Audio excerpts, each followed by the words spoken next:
할렐루야, 밴쿠버 두드림 교회를 섬기고 있는 안대선 목사입니다. 오늘도 나사렛 묵상에 오신 여러분 모두 환영하고 축복합니다. 2025년 1월 28일 화요일 나사렛 묵상을 시작하겠습니다. 오늘 본문은 열왕기하 2장 1절부터 11절까지 말씀입니다. 오늘 본문의 말씀도 새 번역으로 함께 말씀 나누도록 하겠습니다. 주님께서 엘리야를 회오리 바람에 실어 하늘로 데리고 올라가실 때가 되니 엘리야가 엘리사를 데리고 길갈을 떠났다.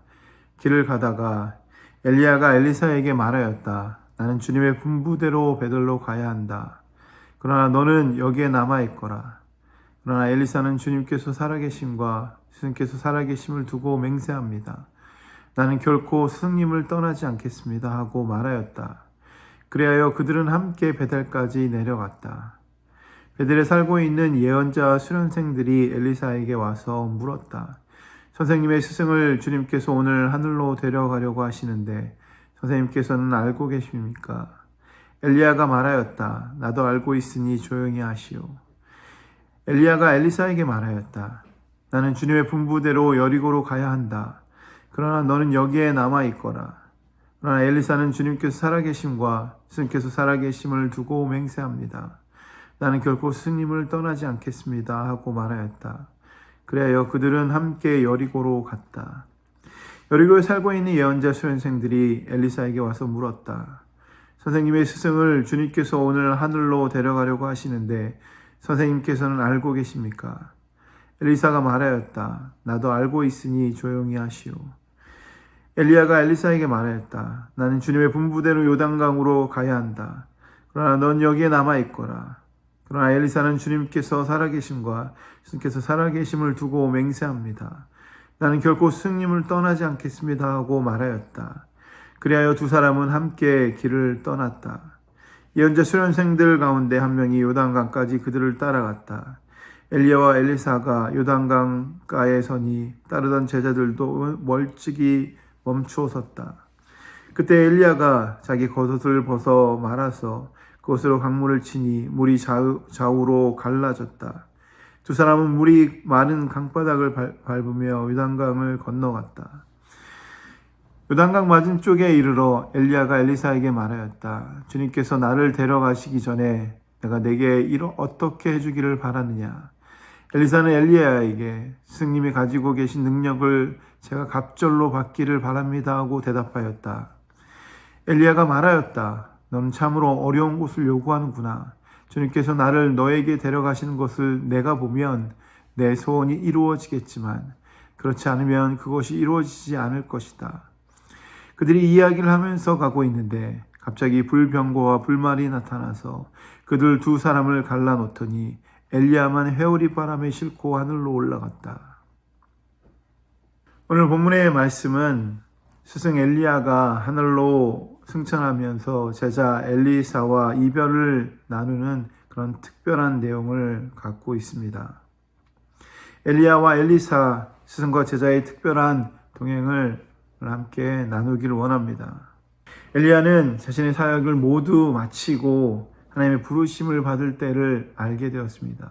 그래서 제자 엘리사와 이별을 하려고 하고 있습니다.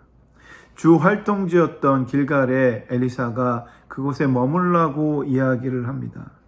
그러나 자신은 끝까지 스승님을 따라가겠다라고 이야기를 하고 엘리야를 다시 따라 나섭니다. 엘리야는 당시 사람들이 행하던 일방적인 맹세 형식으로 자신을 떼어내려고 하고 있는 스승에게 답을 전하며 엘리야를 따랐습니다. 두 사람이 베델에 이르자 베델에 있던 예언자 수련생들이 엘리사에게 스승 엘리야의 승천에 대한 이야기를 전합니다. 예언자 수련생들이 스승과 함께 나타난 엘리사에게 주님께서 엘리야를 데리고 가실 것을 언급하자 자신도 알고 있다라고 조용히 하라고 전합니다. 스승과 이별할 때가 얼마 남지 않은 것을 이미 잘 알고 있었던 엘리사는 자신의 마음이 격동시키지 말아달라고 자신의 마음을 그렇게 표현하고 있는 것입니다. 길갈과 베델 그리고 여리고와 요단으로 가는 동안 엘리야와 엘리사는 거듭되는 말을 주고받습니다.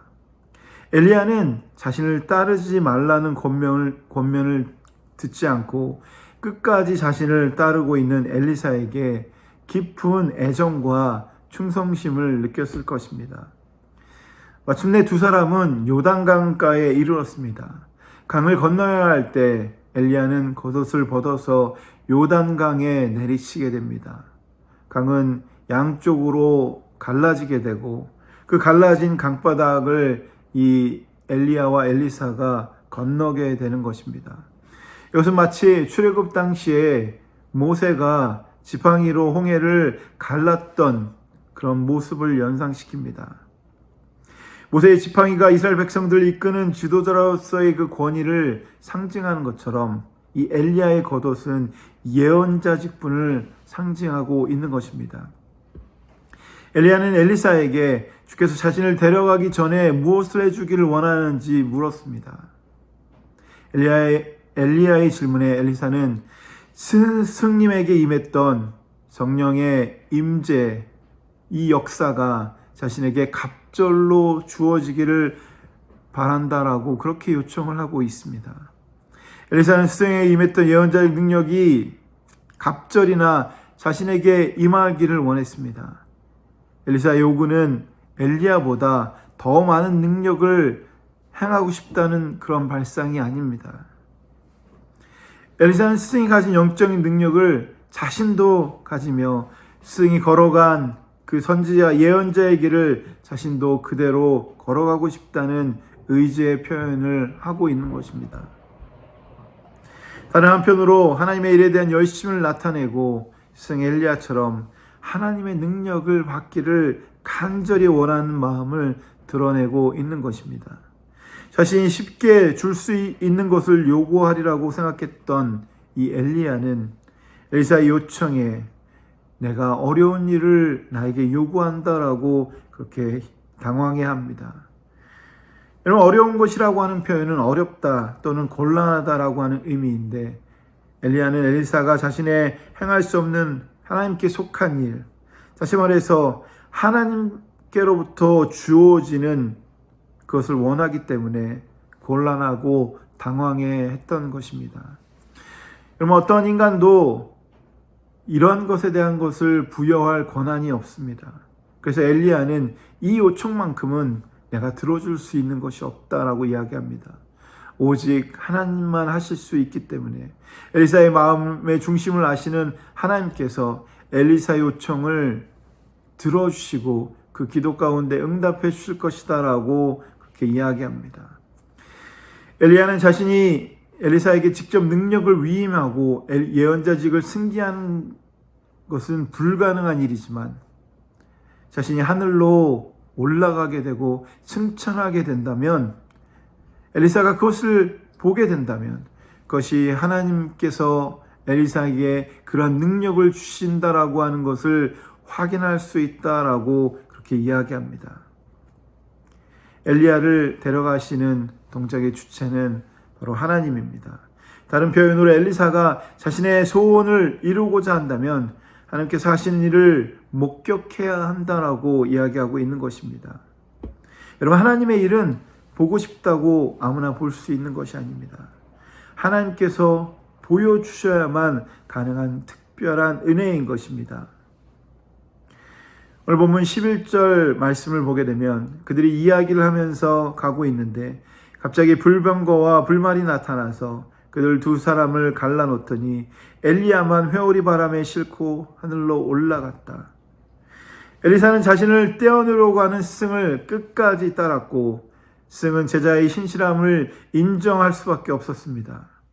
그런데 그 두 사람 앞에 갑자기 불병거와 불말이 나타났습니다.